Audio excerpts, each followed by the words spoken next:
change the world? Start off by making your bed. If you make your bed every morning, you will have accomplished the first task of the day. It will give you a small sense of pride, and it will encourage you to do another task, and another, and another.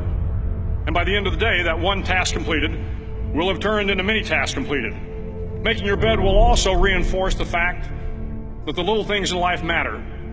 If you can't do the little things right, you'll never be able to do the big things right. And if by chance you have a miserable day, you will come home to a bed that is made, that you made. And a made bed gives you encouragement that tomorrow will be better. To pass SEAL training, there are a series of long swims that must be completed. One is the night swim. Before the swim, the instructors joyfully brief the students on all the species of sharks that inhabit the waters off San Clemente. They assure you, however, that no student has ever been eaten by a shark, at least not that they can remember. But you are also taught that if a shark begins to circle your position, stand your ground. Do not swim away. Do not act afraid.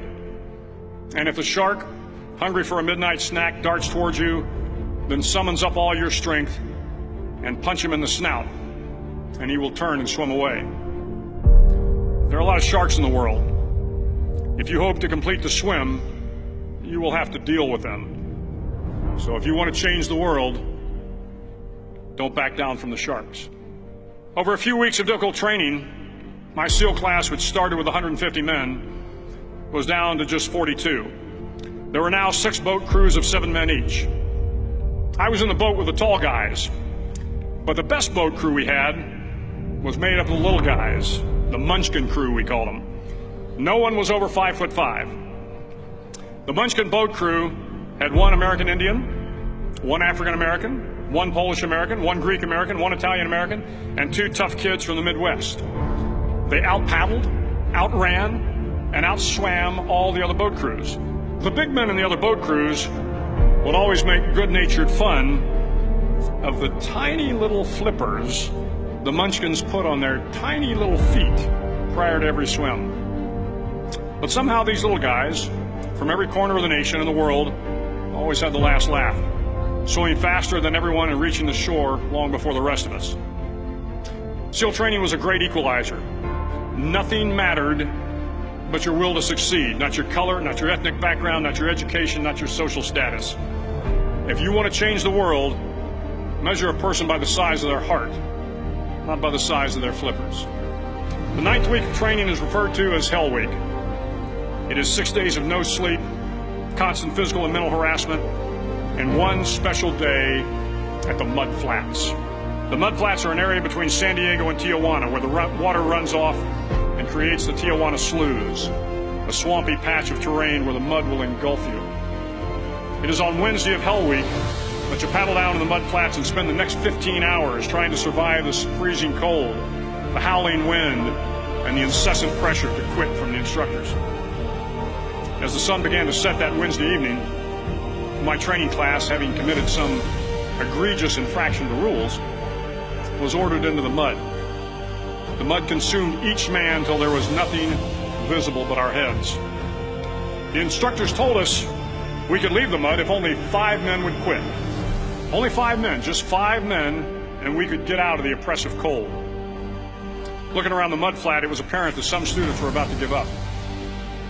It was still over 8 hours till the sun came up. 8 more hours of bone-chilling cold. The chattering teeth and the shivering moans of the trainees were so loud, it was hard to hear anything. And then one voice began to echo through the night. One voice raised in song. The song was terribly out of tune, but sung with great enthusiasm. One voice became 2, and 2 became 3, and before long, everyone in the class was singing.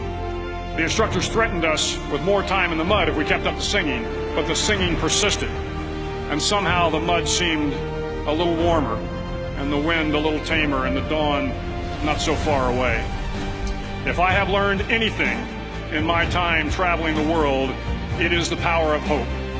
The power of one person, a Washington, a Lincoln, King, Mandela, and even a young girl from Pakistan, Malala. One person can change the world by giving people hope. So if you want to change the world, start each day with a task completed. Find someone to help you through life. Respect everyone. Know that life is not fair and that you will fail often. But if you take some risks, step up when the times are the toughest, face down the bullies, lift up the downtrodden, and never ever give up. If you do these things, the next generation and the generations that follow will live in a world far better than the one we have today. And what started here will indeed have changed the world for the better.